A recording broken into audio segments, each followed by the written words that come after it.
Wah, udah mau pemilu nih. Kita-kita yang umurnya 17 tahun di 14 Februari 2024 berhak milih loh. Yeay, pesta demokrasi. Ini pemilu pertamaku. Kita pilih pemimpin yang asik. Pilih saya, pilih aku, pilih Eike. Aku oke. Aku keren. Aku ganteng. Dah aku berjanji, dah aku bersumpah. Sumpah. Lah, bingung. Duh, males deh. Bingung ya mau pilih yang mana? Banyak banget. Nah, ini dia 5 karakter pemimpin asik yang mesti kamu cermati. Cerdas. Dia mampu berpikir tajam dan paham dengan cepat. Fokus pada membangun bangsa dan masyarakat. Tegas. Tidak ragu dan selalu teguh berpegang pada kebenaran. Jujur. Tidak korupsi, terbuka, berkata apa adanya. Toleran. Ia menghargai perbedaan, baik berupa pendapat, kepercayaan, budaya, dan lainnya. Sosial. Pemimpin yang peduli dan mengasihi sesama. Dan yang pasti, setia pada Pancasila, Undang-Undang Dasar 1945, dan NKRI. Nah, cari tahu dari sekarang siapa pemimpin asik pilihanmu. Eits, carinya dari sumber terpercaya ya. Jangan kena tipu-tipu hoaks. Siap! Dipersembahkan oleh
Selamat pagi, Bapak Ibu Saudara yang dikasihi oleh Tuhan Yesus Kristus. Selamat datang dan selamat beribadah bersama kami di Gereja GKI Jalan Kahawai Tasim nomor 180.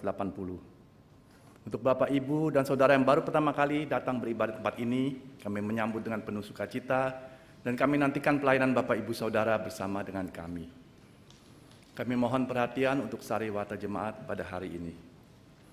Kebaktian Minggu hari ini dilayani oleh Pendeta Christian Budiman dengan tema kebenaran terkadang menggelisahkan. Pada kebaktian Minggu pagi ini juga akan dilayani perjamuan kudus.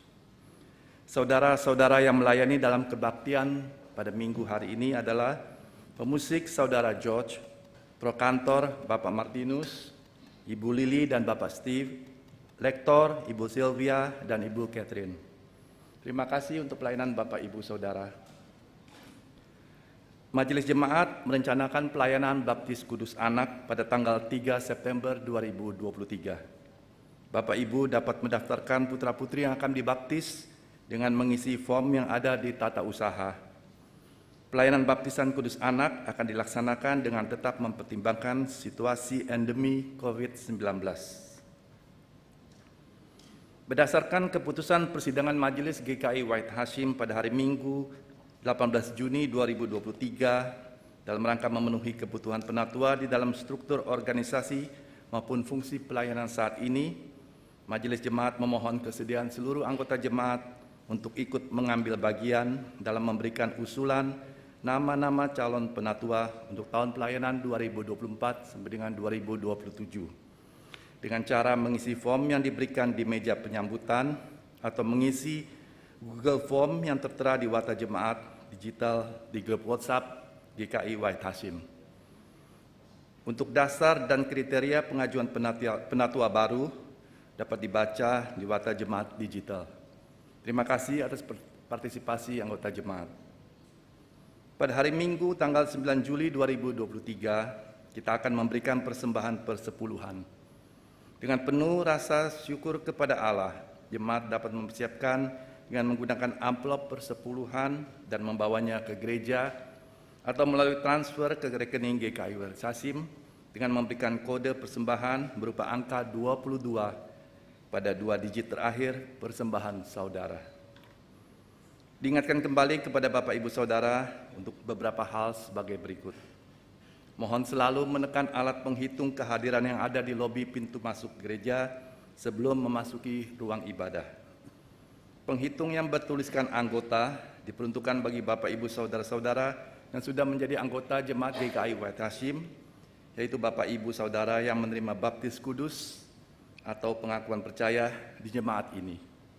Penghitung yang bertuliskan simpatisan diperuntukkan bagi Bapak Ibu Saudara yang keanggotaan jemaatnya bukan di GKI Wahid Hasyim, juga Bapak Ibu Saudara yang belum mempunyai keanggotaan di gereja atau jemaat manapun. Bagi umat yang terlambat datang dan ingin masuk ke ruang ibadah, mohon pengertiannya agar terlebih dahulu menunggu di depan pintu masuk ruang ibadah dan tidak berjalan ke tempat duduk. Jika umat sedang mendengarkan wotum dan salam dari pelayan firman atau sedang berdoa atau saat mendengarkan pembacaan Alkitab. Sebelum ibadah dimulai, dimohon agar umat mematikan suara handphone agar tidak mengganggu kehikmatan ibadah. Majelis Jemaat telah membuat simulasi atau rekayasa alur lalu lintas keluar umat setelah ibadah. Dimohon kerjasama dari Bapak Ibu Saudara untuk mengikuti alur keluar dari ruang kebaktian ini agar bisa lebih tertib dan lancar. Bagi umat yang ada di balkon, dimohon dapat keluar ruangan melalui pintu yang ada di sebelah kanan umat. Pintu yang ada di sebelah kiri umat hanya diperuntukkan bagi umat yang hendak turun langsung ke lantai dasar dengan menggunakan lift. Bagi umat yang ada di ruang kebaktian utama lantai 2 ini, dimohon agar dapat keluar ruangan hanya dari satu pintu, yaitu pintu yang ada di sebelah kiri umat, pintu yang bersebelahan dengan lift. Demikian beberapa hal yang perlu mendapat perhatian dari kita semua. Atas perhatian Bapak Ibu Saudara, kami mengucapkan terima kasih. Mari kita bersatu teduh sejenak untuk mempersiapkan hati dan pikiran kita masuki ibadah hari ini. Kita memohon agar Allah Roh Kudus menolong masing-masing kita secara pribadi dalam mengalami perjumpaan dengan Tuhan di dalam dan melalui ibadah hari ini.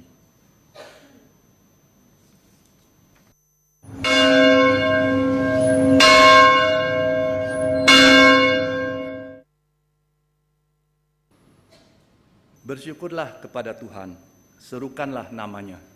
Perkenalkanlah perbuatannya di antara bangsa-bangsa. Bernyanyilah baginya, bermazmurlah baginya. Percakapkanlah segala perbuatannya yang ajaib. Mari dengan berdiri, kita bernyanyi menaikkan pujian merdu bagi Allah yang kasih karunia-Nya kekal selama-lamanya melalui pujian. Haleluya.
Jemaat yang terkasih, pertolongan kita adalah dalam nama Tuhan yang menjadikan langit dan bumi. Amin,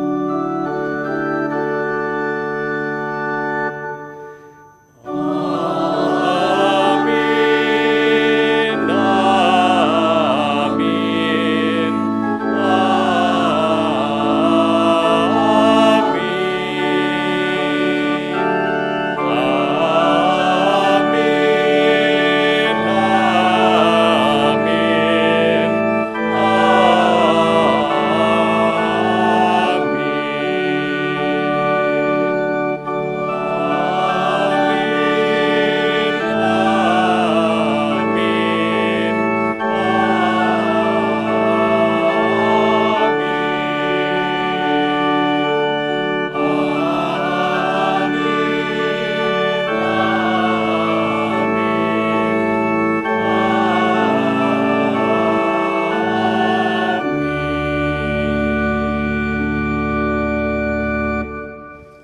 Tuhan beserta saudara. Dan beserta saudara juga.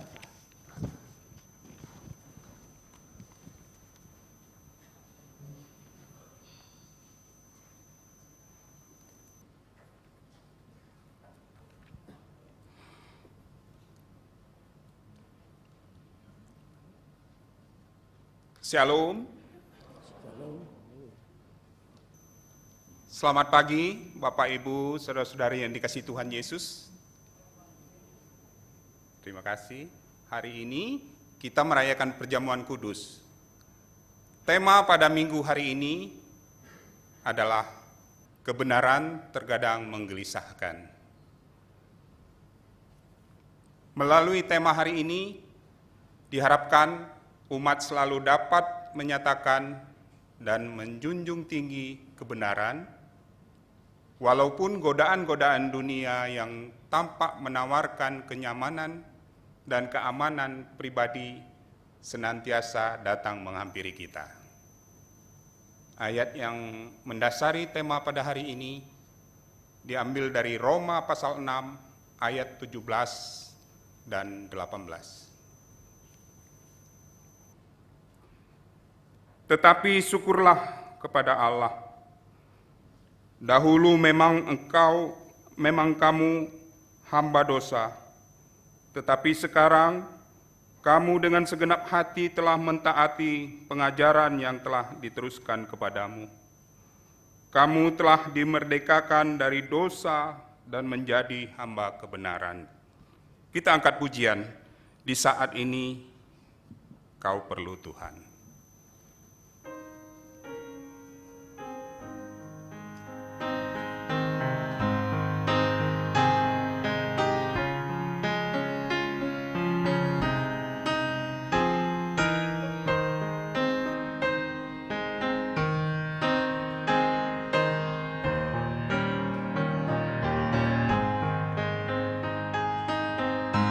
Di saat ini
umat Tuhan, pada saat ini marilah kita bersama mengakui setiap kesalahan dan dosa kita di hadapan Tuhan di dalam doa pribadi. Silakan Bapak Ibu, saudara-saudara berdoa terlebih dahulu.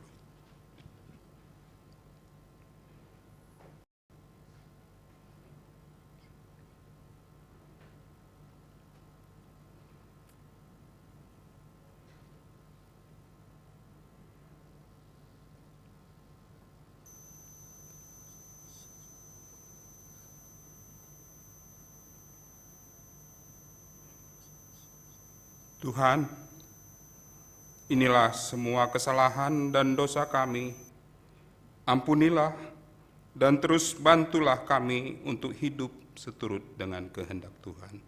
Amin. Ya Yesus, tolonglah.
Dimohon untuk berdiri.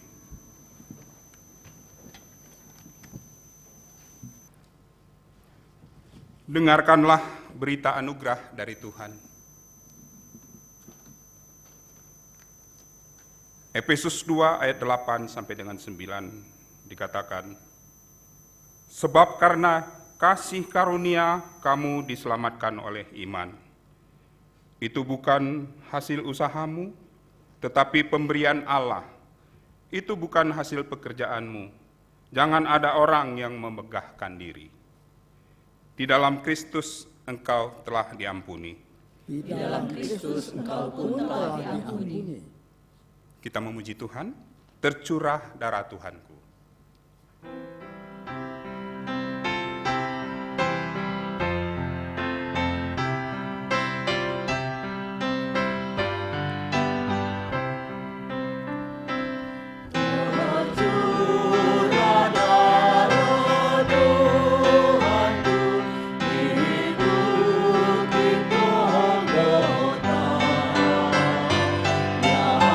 Yang mau bertobat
Jemaat yang terkasih, mari kita pada saat ini mendengarkan persembahan pujian terlebih dahulu sebelum kita doa.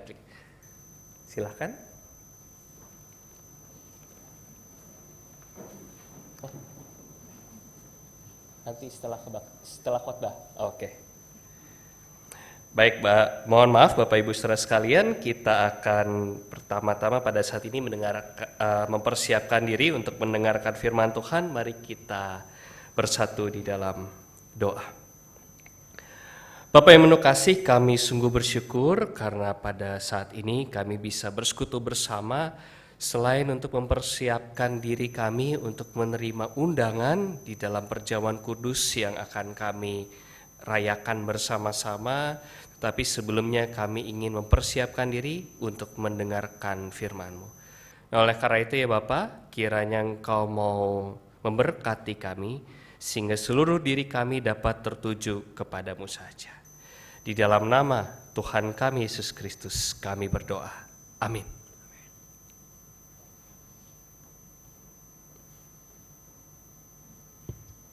Bacaan pertama dari Yeremia 28 ayat 5 sampai 9.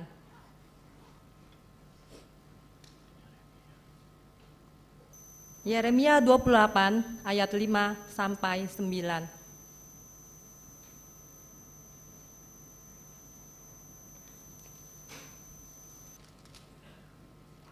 Lalu berkatalah Nabi Yeremia kepada Nabi Hanaya di depan mata imam-imam dan di depan mata seluruh rakyat yang berdiri di rumah Tuhan itu. Kata Nabi Yeremia, amin. Moga-moga Tuhan berbuat demikian.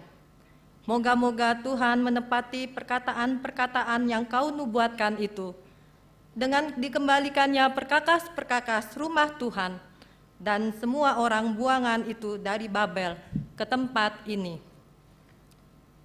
Hanya dengarkanlah hendaknya perkataan yang akan kukatakan ke telingamu dan ke telinga seluruh rakyat ini. Nabi-nabi yang ada sebelum aku dan sebelum engkau dari dahulu kala telah bernubuat kepada banyak negeri dan terhadap kerajaan-kerajaan yang besar tentang perang dan malapetaka dan penyakit sampar. Tetapi mengenai seorang nabi yang bernubuat tentang damai sejahtera, jika nubuat nabi itu digenapi, maka barulah ketahuan bahwa nabi itu benar-benar diutus oleh Tuhan. Demikianlah sabda Tuhan. Syukur kepada Allah.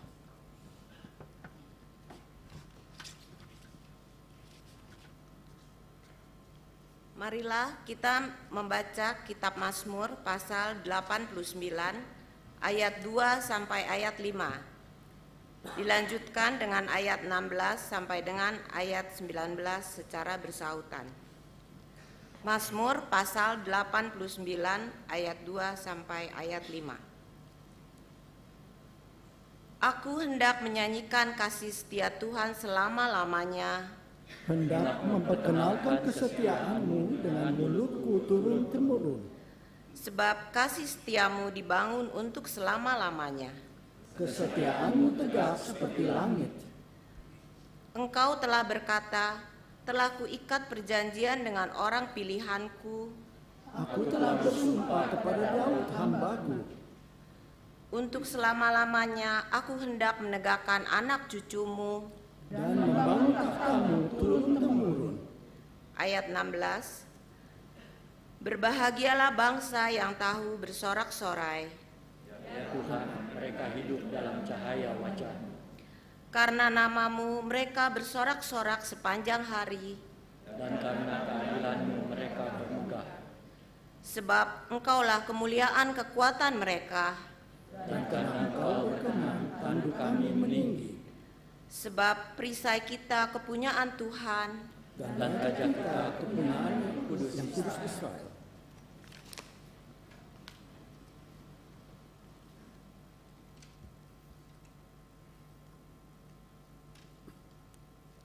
Bacaan kedua menurut Rasul Paulus kepada jemaat di Roma.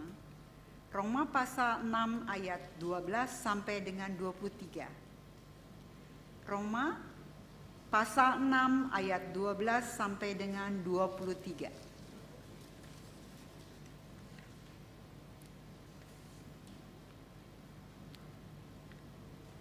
Sebab itu, hendaklah dosa jangan berkuasa lagi di dalam tubuhmu yang fana, supaya kamu jangan lagi menurut keinginannya. Dan janganlah kamu menyerahkan anggota-anggota tubuhmu kepada dosa untuk dipakai sebagai senjata kelaliman. Tetapi serahkanlah dirimu kepada Allah sebagai orang-orang yang dahulu mati tetapi sekarang hidup. Dan serahkan anggota-anggota tubuhmu kepada Allah untuk menjadi senjata-senjata kebenaran. Sebab kamu tidak akan dikuasai lagi oleh dosa, karena kamu tidak berada di bawah hukum Taurat, tetapi di bawah kasih karunia. Jadi bagaimana? Apakah kita akan berbuat dosa karena kita tidak berada di bawah hukum Taurat, tetapi di bawah kasih karunia? Sekali-kali tidak. Apakah kamu tidak tahu bahwa apabila kamu menyerahkan dirimu kepada seseorang sebagai hamba untuk mentaatinya, kamu adalah hamba orang itu yang harus kamu taati, baik dalam dosa yang memimpin kamu ke dalam kematian maupun dalam ketaatan yang memimpin kamu kepada kebenaran. Tetapi syukurlah kepada Allah, dahulu memang kamu hamba dosa, tetapi sekarang kamu dengan segenap hati telah menjadi mentaati pengajaran yang telah diteruskan kepadamu. Kamu telah dimerdekakan dari dosa dan menjadi hamba kebenaran. Pasal ayat yang ke-19. Aku mengatakan hal ini secara manusia karena kelemahan kamu. Sebab sama seperti kamu telah menyerahkan anggota-anggota tubuhmu menjadi hamba kecemaran dan kedurhakaan yang membawa kamu kepada kedurhakaan.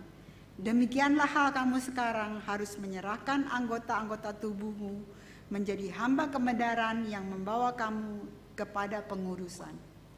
Sebab waktu kamu hamba dosa, kamu bebas dari kebenaran. Dan buah apakah yang kamu petik daripadanya? Semuanya itu menyebabkan kamu merasa malu sekarang. Karena kesudahan semuanya itu ialah kematian. Tetapi sekarang setelah kamu dimerdekakan dari dosa dan setelah kamu menjadi hamba Allah, kamu beroleh buah yang membawa kamu kepada pengurusan sebagai kesudahannya ialah hidup yang kekal. Sebab upah dosa ialah maut, tetapi karunia Allah ialah hidup yang kekal di dalam Kristus Yesus Tuhan kita. Demikianlah sabda Tuhan. Syukur kepada Allah. Marilah dengan berdiri kita mendengarkan Injil Kristus. Jemaat sekalian, dengarkanlah Injil Yesus Kristus menurut Matius pasal 10 ayat 40 sampai ayat 42.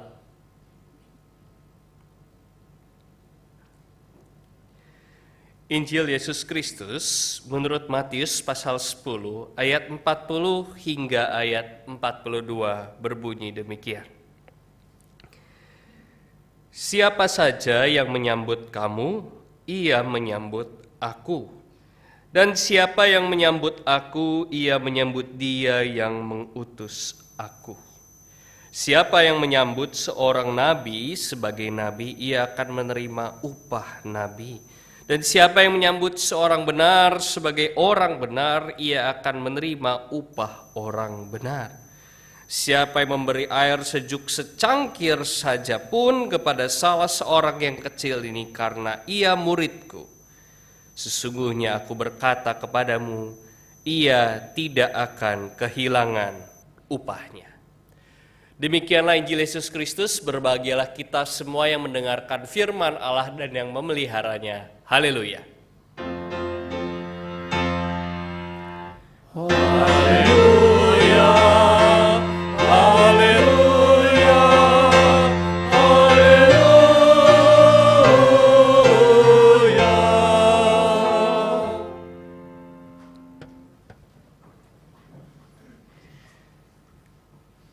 Shalom Bapak Ibu Saudara sekalian. Shalom itu artinya apa sih?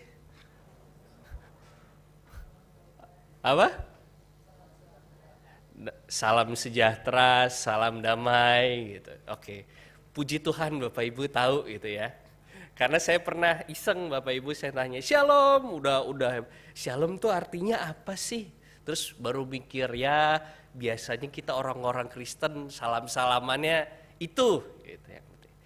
Nah Bapak Ibu Saudara sekalian, memang agama Kristen itu agama yang dipenuhi dengan hal-hal yang bagi saya menyenangkan gitu. Damai sejahtera, salamnya aja pakai damai sejahtera bagi kamu gitu ya. Terus abis itu kita membahas tentang membawa Injil, membawa kabar baik, kabar sukacita bagi semua bangsa di dunia. Tetapi Bapak Ibu Saudara sekalian, sejak minggu yang lalu gitu ya, saya merasa kita sedang membahas tentang hal yang sedikit berbeda dari hal-hal yang menyenangkan itu. Dan masuk ke dalam ranah-ranah yang mungkin bagi sebagian orang rasanya menggelisahkan, seperti yang kita bahas di topik ini. Dan oleh karena itu Bapak Ibu Saudara sekalian, di bahasa Indonesia itu ada dua hal yang rasanya mirip tapi sebenarnya punya nuansa yang berbeda. Antara baik dan benar. Kalau baik itu kita membahas tentang konteksnya tepat, penyampaiannya tepat. Sementara kalau kata benar ini membahas tentang ajarannya tepat, prosedurnya tepat. Harusnya memang demikian. Oleh karena itu Bapak Ibu Saudara sekalian, apa yang benar kadang-kadang tidak terlihat baik. Dan apa yang baik kadang-kadang sebenarnya tidak benar.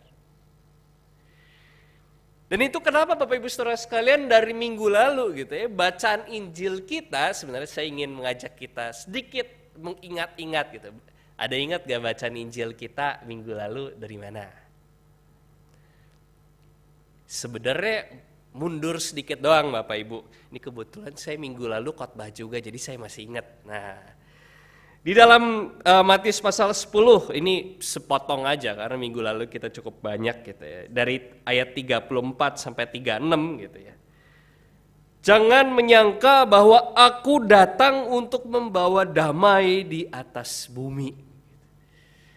Kalau kita biasa membahas Yesus sebagai sosok yang membawa perdamaian, yang membawa damai sejahtera ke seluruh bumi, yang mau mengorbankan dirinya untuk keselamatan umat manusia, maka sejak minggu lalu kita justru membahas tentang Kristus yang datang ke dunia justru untuk membawa pertentangan.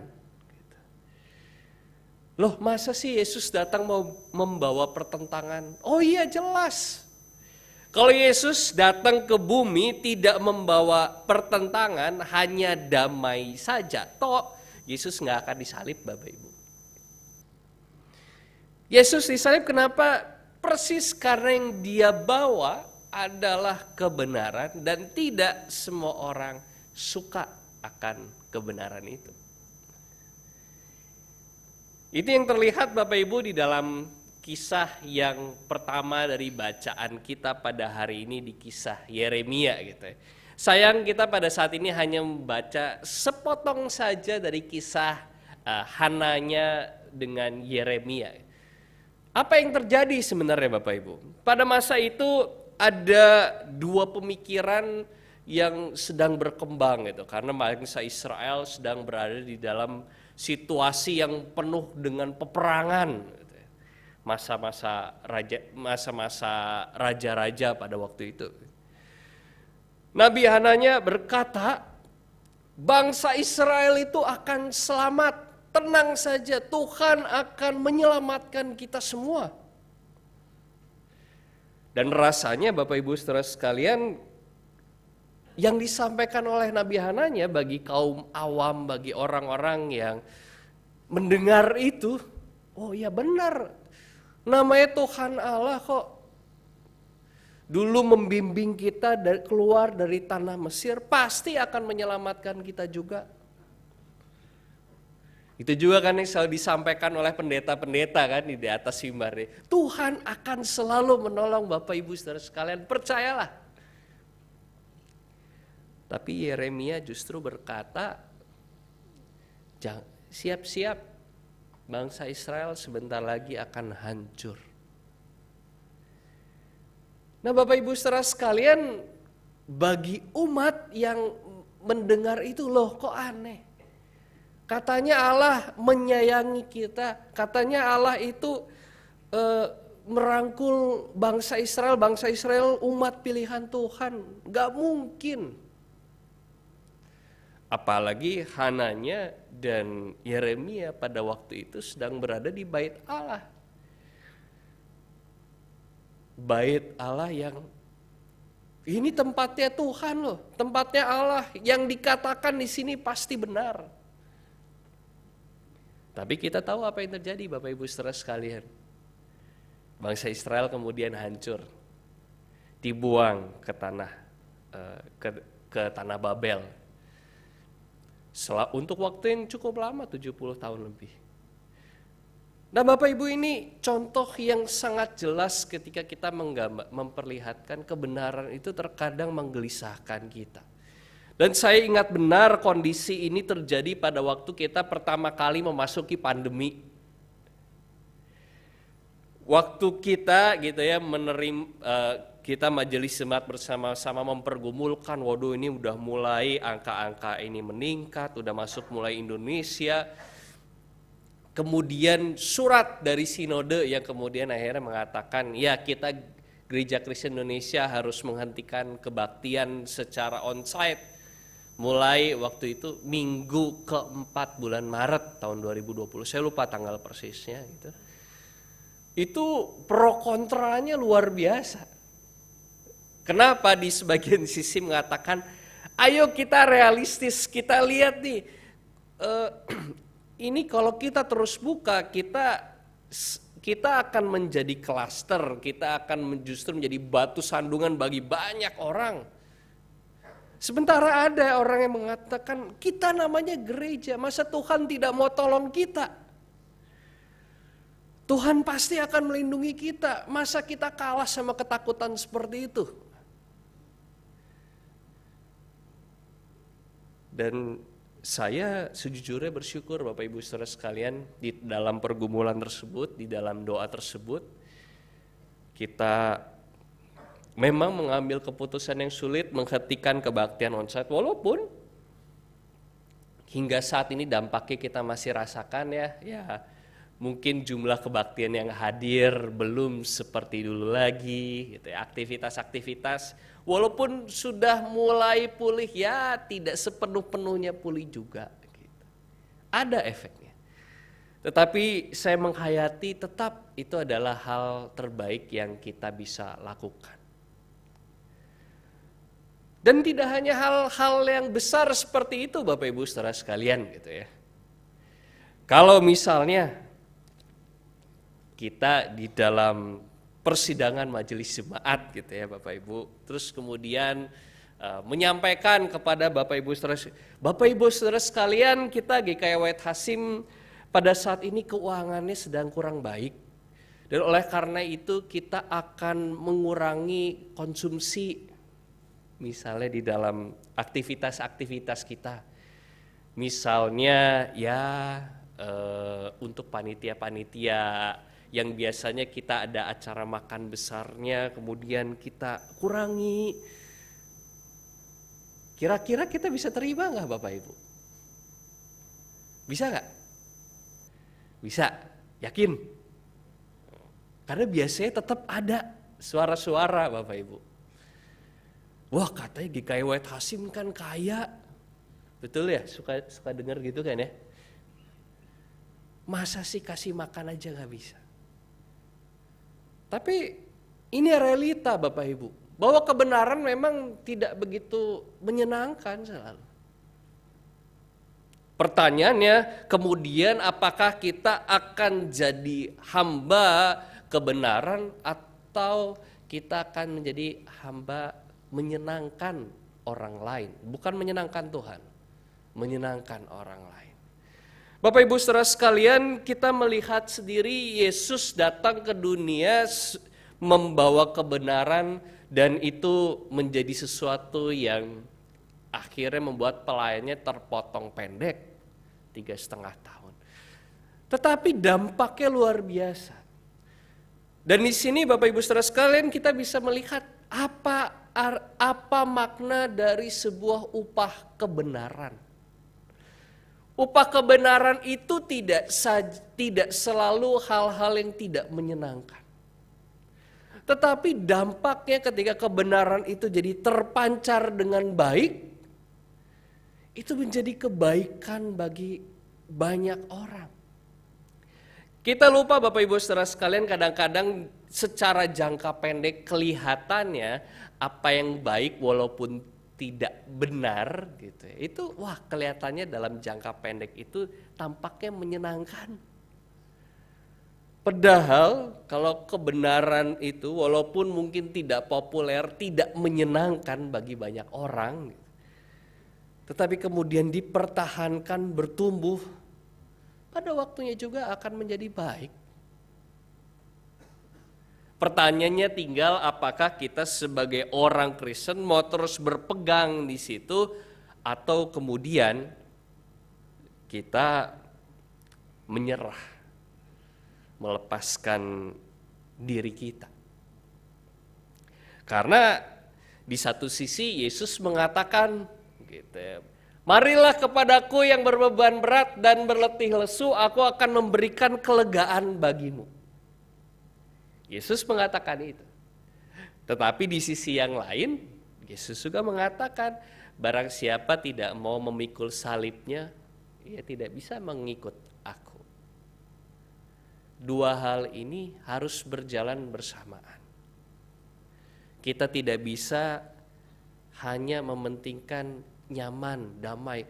Namanya gereja harus penuh kasih. Ini pokoknya pokoknya kita berikan yang menyenangkan semua orang. Enggak bisa Bapak Ibu.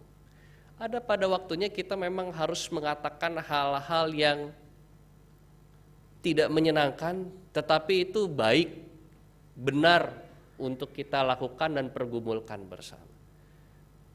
Dan ini kenapa saya sampaikan kami di Majelis Jemaat GKI Wetasim ini untuk persiapan kita bersama di bulan Agustus depan akan melaksanakan persidangan Majelis Jemaat yang diperluas, di mana Bapak Ibu Saudara sekalian akan mendengarkan, ya bukan laporan lah ya sebenarnya ya, sharing kita bersama mengenai apa yang sudah dilakukan baik oleh Majelis Jemaat, oleh aktivis bersama-sama, kita pertanggungjawabkan kembali kepada jemaat. Kami mengharapkan kehadiran Bapak Ibu nanti pada saat minggu ketiga bulan Agustus. Dan berkaitan dengan panggilan membawa kebenaran ini Bapak Ibu, kita menyadari juga bahwa ada orang-orang yang memang dipanggil secara khusus untuk menyampaikan kebenaran-kebenaran, kebaikan-kebahagiaan yang khusus. Sama seperti di zaman pada masa perjanjian lama gitu misalnya. Ada memang orang-orang yang dipilih khusus oleh Tuhan menyampaikan suaranya. Orang-orang yang kita sebut sebagai nabi. Dan berkaitan dengan itu juga Bapak Ibu Saudara sekalian, kami Majelis Jemaat GKI Wetasim pada saat ini sedang membuka untuk pencalonan penatua di tahun pelayanan yang akan datang. Dan oleh karena itu kami mohon partisipasi dari Bapak Ibu Saudara sekalian untuk terlibat di dalam pemilihan ini, karena ini akan berdampak dengan keputusan-keputusan, dengan struktur di tahun pelayanan yang akan datang. Kalau Bapak Ibu Saudara sekalian memang melihat ada orang-orang yang memang dilihat punya potensi yang baik, panggilan untuk menjadi penatua di sini, dan apalagi kalau orang tersebut memang sudah bersedia, mohon menyampaikannya. Bagi Bapak Ibu yang sudah ikut grup WhatsApp nanti bisa mengakses linknya. Nanti bagi yang terbatas harus menulis di kertas, sudah ada dan tersedia juga ya, bisa mengisi. Kenapa ini penting Bapak Ibu Saudara sekalian? Karena kita GKI bersama-sama menghayati bahwa mencari kehendak Tuhan, mencari kebenaran dan kebaikan itu tidak ditentukan oleh satu orang saja. Itu kenapa kadang-kadang Bapak Ibu Saudara sekalian GKI sering dikenal sebagai gereja yang hobinya rapat terus. Saya pernah ada penelitian kecil-kecilan Bapak Ibu. Menurut Bapak Ibu bukan di tengah-tengah jemaat lah ya, cuman maksudnya ngobrol-ngobrol gitu. Kalau gereja ini terkenalnya apa? Ini, gereja ini terkenalnya apa ini? Kalau GKI terkenalnya apa? Rapat gitu. Tapi bagi saya ini seharusnya sesuatu yang kita perlu rayakan bersama. Kenapa? Karena kita GKI menghayati kehendak Tuhan kita cari secara bersama-sama. Dan ketika kita mencari kehendak Tuhan, kadang-kadang ada kegelisahan yang muncul. Itu kenapa di persidangan majelis jemaat gak selalu kita sampaikan juga, Bapak Ibu ada usulan seperti ini, kita terima gak? Setuju gitu. Kan kita semua pengennya PMJ mah gitu ya, keluar usulan ini setuju. Bayangin kalau semuanya disetujui gitu ya Bapak Ibu ya bendahara pusing kayaknya kalau kita kebanyakan program habis. Tetapi di dalam persidangan majelis jemaat kita mendiskusikan banyak hal. Kadang-kadang ada diskusi-diskusi di dalamnya ketidaksetujuan dan bisa jadi keputusannya tidak menyenangkan bagi semua orang. Tetapi harus kita ambil.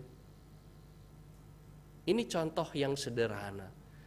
Bahkan di dalam gereja, di dalam tempat yang katanya harusnya membawa kenyamanan, damai sejahtera, ternyata nggak selalu juga kedamaian itu terjadi. Tetapi kalau memang pada saat itu kedamaian itu tersampaikan tidak muncul sejenak karena kita menjunjung kebenaran, rasanya itu memang hal yang harus kita lakukan. Nah oleh karena itu Bapak Ibu Saudara sekalian, kiranya Tuhan memampukan kita sehingga kita dapat terus menjadi agen-agen kebenaran di tengah-tengah kehidupan kita, baik di gereja, baik di dalam keluarga, baik di tengah-tengah masyarakat. Karena itulah yang harusnya menjadi nilai-nilai orang Kristen. Meneladani Kristus yang setia membawa kebenaran sampai mati. Kiranya Tuhan memampukan kita. Amin. Silakan bersatu teduh sejenak.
Bapak dan Ibu, mari kita bangkit berdiri. Bersama dengan umat Allah di masa lalu, masa kini, dan masa depan, dengan mengingat pengakuan pada baptisan kita nyatakan iman kita seturut pengakuan iman rasuli. Aku percaya kepada Allah, Bapa yang Maha Kuasa, Khalik langit dan bumi, dan kepada Yesus Kristus, anaknya yang tunggal Tuhan kita, yang dikandung dari Roh Kudus, lahir dari anak darah Maria, yang menderita sengsara di bawah pemerintahan Pontius Pilatus, disalibkan, mati, dan dikuburkan, turun ke dalam kerajaan maut. Pada hari ketiga, bangkit pula dari antara orang mati, naik ke surga, duduk di sebelah kanan Allah, Bapa yang Maha Kuasa. Dan dari sana ia akan datang untuk menghakimi orang yang hidup dan yang mati. Aku percaya kepada Roh Kudus, gereja yang kudus dan am, persekutuan orang kudus, ampunan dosa, kebangkitan orang mati, dan hidup yang kekal. Amin. Silakan duduk.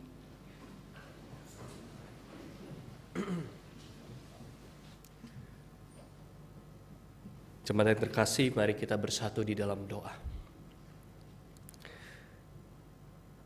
Bapa yang penuh kasih, kami sungguh bersyukur atas anugerah-Mu yang luar biasa, yang membuat kami mengingat bahwa sebagai orang-orang yang meneladani Kristus, kami harus tetap membawa kebenaran.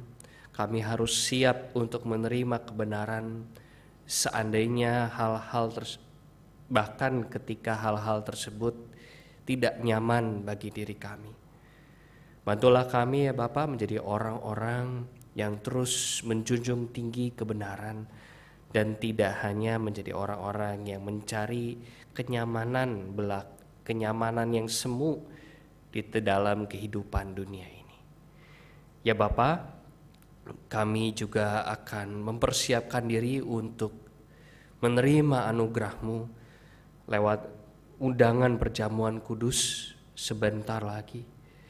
Dan di tengah-tengah undangan tersebut kami teringat akan saudara-saudara kami yang tengah di dalam pergumulan, untuk mereka yang masih hidup di tengah-tengah peperangan yang tidak kunjung berhenti di berbagai belahan dunia. Untuk mereka yang mencari sesuap nasi pun masih kesulitan. Untuk mereka yang tertindas secara sistem, terdiskriminasi. Untuk mereka yang menjadi korban-korban dari bencana alam yang diakibatkan oleh kerusakan lingkungan oleh orang-orang yang tidak bertanggung jawab. Ya Bapa, masih ada banyak sekali penderitaan di tengah-tengah dunia ini. Oleh karena itu ya Bapa, di tengah-tengah undangan kasih, undangan syukur perjamuan kudus ini, kami juga ingin bersama-sama berdoa agar kiranya Engkau memberikan pemulihan bagi segenap dunia ini. Karena kami rindu ya Bapa, di tengah-tengah dunia ini, ketika kerajaan Allah dapat sungguh-sungguh terwujud, ketika damai sejahtera, ketika kebenaran yang sejati dapat sungguh-sungguh terjadi di tengah-tengah dunia ini. Nah, oleh karena itu ya Bapa, kami serahkan tidak hanya kebaktian ini, tidak hanya hidup kami, tetapi juga seluruh dunia ini hanya ke dalam penyertaan-Mu saja. Di dalam nama Tuhan kami Yesus Kristus kami berdoa. Amin.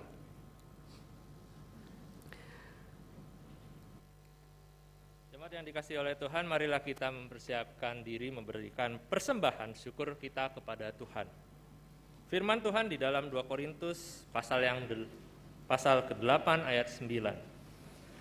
Karena kamu telah mengenal kasih karunia Tuhan kita Yesus Kristus, bahwa Ia yang oleh karena kamu menjadi miskin, sekalipun Ia kaya, supaya kamu menjadi kaya oleh karena kemiskinannya. Umat dapat memberikan persembahan melalui amplop persembahan dengan cara membawa amplop persembahan ke depan. Untuk jemaat yang ada di balkon dapat membawa amplop persembahan melalui jalur yang tersedia di sebelah kiri dan kanan, lalu kembali melalui jalur yang sama. Kemudian untuk jemaat yang ada di lantai 2, diperkenankan untuk maju melalui jalur yang di sebelah kiri dan kanan, kemudian kembali melalui jalur tengah. Atau jemaat juga dapat memberikan persembahan dengan cara scan QR Code atau transfer ke rekening GKI Wahid Hasyim. Kita memberikan persembahan sebagai bentuk syukur kita kepada Tuhan dengan diiringi pujian, terima kasih ya Tuhanku.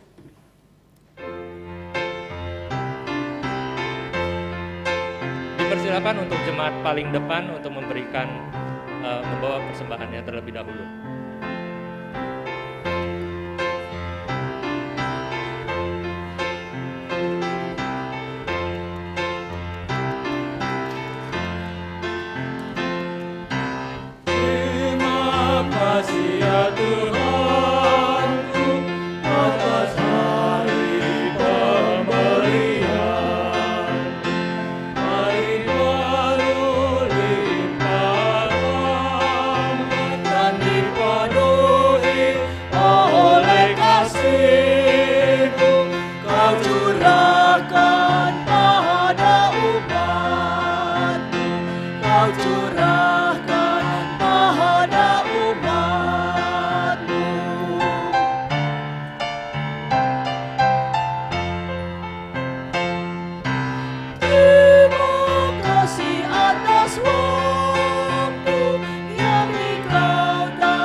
Jemaat saya undang untuk berdiri.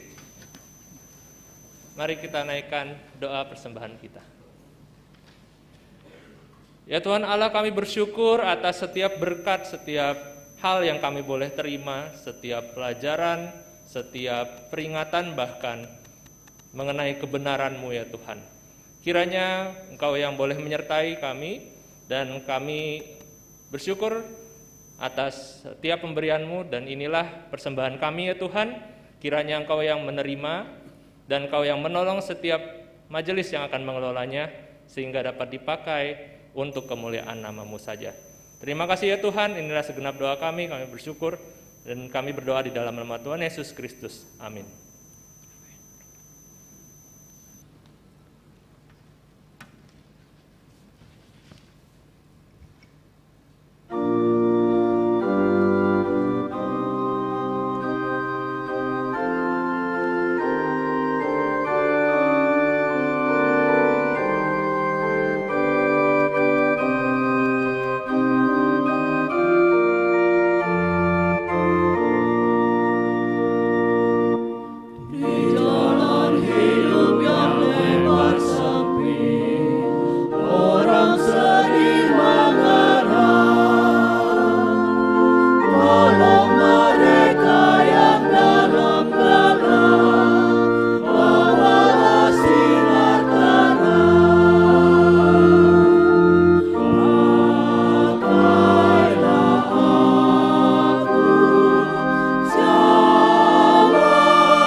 Jemaat sekalian yang terkasih, anugerah Tuhan tidak berhenti lewat perayaan perjamuan kudus yang kita rayakan. Dan perayaan terhadap anugerah Tuhan tersebut seharusnya selalu kita lanjutkan di dalam kehidupan kita sehari-hari. Dan oleh karena itu arahkanlah hatimu kepada Tuhan. Kami mengarahkan hati kami kepada Tuhan. Jadilah saksi Kristus. Syukur kepada Allah. Terpujilah Tuhan. Kini dan selamanya. Kini terimalah berkat dari Tuhan. Kiranya Allah sumber kasih karunia menyertaimu sepanjang waktu. Kiranya Tuhan Yesus sang terang abadi menerangimu dengan firman-Nya. Kiranya Roh Kudus menjaga hatimu, sehingga tutur kata dan perbuatanmu menjadi saksi bagi dunia.